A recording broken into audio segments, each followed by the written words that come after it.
जो गलत मार्ग पर ले जाए वो सुरुचि है, जो अच्छे मार्ग पर ले जाए वो सुनीति है। जैसे ही सुनीति ने सुना कि ध्रुव कह रहे हैं कि हमें हमारी बड़ी माँ ने खींच करके भगा दिया, डांट दिया, गाली दे दी, सुनीति कहती है कि कोई बात नहीं, तुम्हारी माँ है, चाहे सौतेली हो लेकिन माँ तो है, और सबसे बड़ा अधिकार सौतेली माँ का ही होता है पुत्र पर। अगर गाली दे दी तो कोई बात नहीं, इसका इतना दुख नहीं, इसका इतना अपमान नहीं।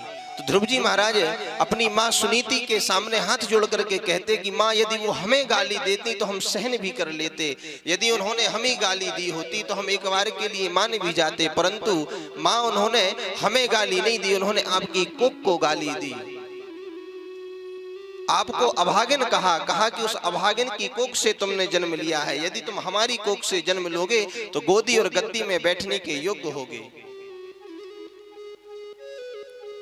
ध्रुव जी महाराज की इस बात को सुनीति ने सुना तो सुनीति ने कह दिया कि यदि तुम्हें गोद में बैठना ही है, तुम संसारिक गद्दी पर, संसारिकी गोदी पर बैठना क्यों चाहते हो? यदि तुम बैठना चाहते हो, और जब सुरुचि ने तुम्हें इतना अच्छा रास्ता बतलाया, इतना अच्छा मार्ग बतलाया, तो तुम जाकर के भगवान से तपस्या करो, और जब भगवान वर देने को प्रकट हो जाए तो उनसे मांग लेना कि हमें अपनी आसन दे दीजिए, हमें अपने श्री चरणों में स्थान प्रदान कर दीजिए। आज ध्रुव जी महाराज अपमान के वशीभूत होकर के क्रोध में घर का परित्याग करके तपस्या करने के लिए चल पड़े। सत्यम सुरुच्या विहितम भवान में भव दुर्भगाया उदरे गृहीतः। ध्रुव जी महाराज के मन में चल रहा है कि हमारी माँ की कोख को गाली दी है, हम भगवान की तपस्या करेंगे। भगवान की तपस्या करने के लिए श्री ध्रुव जी महाराज घर छोड़ करके चल पड़े। जो ही घर छोड़ करके निकले, जब रास्ते से जा रहे थे तो रास्ते में क्या है कि व्यक्ति को ज्ञान नहीं होता है, व्यक्ति को तप क्या करना है, व्यक्ति को भजन क्या करना है। तो परमात्मा ही गुरु को प्रेरित करके हमारे पास भेजते हैं कि जब हम गुरु से गुरु मंत्र ले लेंगे, गुरु से शिक्षा प्राप्त कर लेंगे, तब जाकर के हम भगवान की तपस्या, भगवान की पूजन कर पाएंगे। यदि आपसे कोई कहे कि आप भगवान की पूजन कर लीजिए, तो आप पहले ये पूछेंगे पूजन कैसे करनी है। उसी प्रकार से भगवान की माया से प्रेरित होकर के श्री नारद जी महाराज आए, और नारद जी महाराज ने आकर के ध्रुव जी से पूछा, अहो तेज क्षत्रियाणाम मान भंगम मृष्यताम। हे क्षत्रिय कुमार, क्षत्रियों का तेज देखो। 5 वर्ष की अवस्था में इस बालक के चेहरे से मानो सूर्य के समान कांति झर रही हो, सूर्य के समान कांति, सूर्य के समान प्रकाश निकल रहा हो। नारद जी महाराज ध्रुव जी के सामने आए, ध्रुव जी से आकर के कहा कि हमें लगता है तुम्हारा किसी ने अपमान कर दिया हो, मानो ऐसा लगता है कि तुम्हें किसी ने कुठाराघात कर दिया हो तुम्हारे साथ। इतना क्रोध, इतनी क्रोधाग्नि क्यों? नारद जी महाराज ने ध्रुव से पूछा। ध्रुव ने बतलाया कि हमारी माँ ने हमारी माँ की कोख को गाली दी, हमारी सौतेली माँ है सुरुचि, उन्होंने हमारी माँ को गाली दी है। हम ब्रहाग्नि में जल रहे हैं, बस आप हमें इतना बतला दीजिए कि हम ऐसा कौन सा तप करें, ऐसा कौन सा पूजन करें जिससे कि भगवान का प्राकट्य हो, भगवान हमें वरदान दें। तब नारद जी महाराज ने ध्रुव जी से कहा कि बिना गुरु के कोई भगवान की शरणागति प्राप्त नहीं कर सकता। एक बात आपसे कहें कि बिना गुरु के कोई भी पूजन करना, पाठ करना, अनुष्ठान करना निरर्थक है। क्यों? उसका भी एक कारण है। बच्चे का जब जन्म होता है, छोटा सा शिशु होता है, उस शिशु के कान को साफ कराया जाता, वंशकार लोग साफ करते हैं।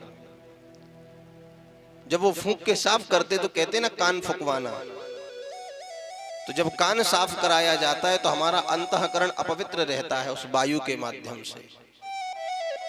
और जब हमारे कान से गुरु मंत्र प्रविष्ट होता है तब ये मानिए कि हमारा अंतःकरण पवित्र हो जाता है। क्यों? हमारे कर्णपुटों से गुरु मंत्र, द्वादशाक्षर मंत्र हो, षोडशाक्षर मंत्र हो, पंचाक्षर मंत्र हो, मूल मंत्र हो, जब वो प्रविष्ट करता है तब ये मानिए कि हमारा अंतःकरण पवित्र हो जाता है। गोस्वामी तुलसीदास जी महाराज ने रामचरितमानस में स्पष्ट वर्णन किया, गुरु बिन भवनिधि तरह न कोई, जो विरंच शंकर सम होई। साक्षात भगवान शंकर भी बिना गुरु मंत्र के इस भव सागर से तर नहीं सकते। गुरु बिन भवनिधि तरह न कोई, जो विरंच शंकर सम होई।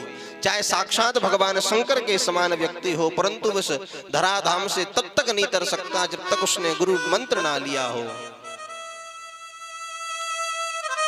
तो आज नारद जी महाराज मन में विचार कर रहे हैं और मन में विचार करके सोचते हैं कि हो सकता है घर में भाई खटपट चल बाबा के मठ पर इनको मरकट वैराग्य छा गया है। थोड़ा किसी ने कुछ कह दिया तो सोचा कि चलो घर त्याग दो, घर त्याग करके वन में जाएंगे, तपस्या करेंगे, वैरागी हो जाएंगे। तब तक स्टेशन पहुंचे और स्टेशन पहुंचते ही ट्रेन को थोड़ा समय था, स्टेशन में बैठे थे और बैठे बैठे मन में एक विचार आया कि घर में हमारा नाती है पप्पू, वो हमारे बिना ना खाना खाता है ना हमारे बिना सोता है। क्यों? सोता है तो हमारे साथ सोता है, खाता है तो हमारे साथ खाता है, हमारे बिना वो कैसे रह रहा होगा। तो बोले महाराज हम स्टेशन से ही वापस आ गए। किस लिए आ गए? हमारा बच्चा है, हमारा नाती है, हमारा पोता है, ये माया है। क्यों? क्योंकि आजकल व्यक्ति को मूल से ज्यादा ब्याज प्रिय होता है ना? मूल से ज्यादा व्यक्ति को ब्याज प्रिय होता है। तो नारद जी महाराज विचार कर रहे कि इनको भी मरकट वैराग्य हो गया, 2-4 दिन कहीं रहेंगे, 2-4 दिन के बाद घर वापस आ जाएंगे। तो नारद जी महाराज ध्रुव जी महाराज को समझाने लगे कि कुछ नहीं होता, माता है, क्या हुआ, डांट दिया, घर लौट जाइए, घर जाकर के निवास कीजिए। अभी आप शिशु हैं, 5 वर्ष की आपकी अल्प आयु है। परंतु ध्रुव जी महाराज तो अंदर ही अंदर अपमान की अग्नि में जल रहे थे। और जब हर प्रकार से समझाने के बाद नारद जी महाराज से ध्रुव जी नहीं समझे, तो नारद जी महाराज ने कहा कि बिना गुरु दीक्षा के आप भगवान का साक्षात्कार नहीं कर सकते। तो बोले गुरु कहाँ मिलेगा और गुरु कैसा होना चाहिए? तब नारद जी महाराज ने कहा कि पानी पियो छान के और गुरु बनाओ जान के। गुरु ऐसा होना चाहिए कि गुरु के ही कारण हमें भगवान का साक्षात्कार हो जाए, तब तो वो गुरु है। नहीं तो लोभी गुरु लालची चेला, होए नरक में ठेलम ठेला। कई ऐसे गुरु होते हैं कि रास्ते चलते गुरु मिल गए, हमने उनसे दीक्षा ले ली, चेला बन गए। हमने दीक्षा तो ले ली, लेकिन दीक्षा देने वाला कौन होता है? गुरु मंत्र में हमें मंत्र कौन सा प्राप्त होता है? हमें गुरु मंत्र में वही मंत्र प्राप्त होता है जो हमारे गुरुदेव 24 घंटे निरंतर जिस मंत्र को जाप करके उस मंत्र को सिद्ध कर लें, वो मंत्र हमें गुरुदेव प्रदान करते हैं, तब जाकर के हमारा उद्धार होता है।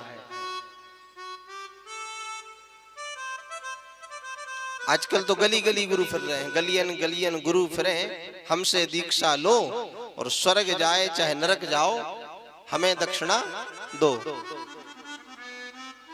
जिस गली तिराहे से निकल जाओ उसी में महाराज 2-4 गुरु बैठे हैं, 2-4 गुरु देखे ही ताकई में लगी, कोई आए तो सही। उन्हें क्या है, केवल धन से मतलब है।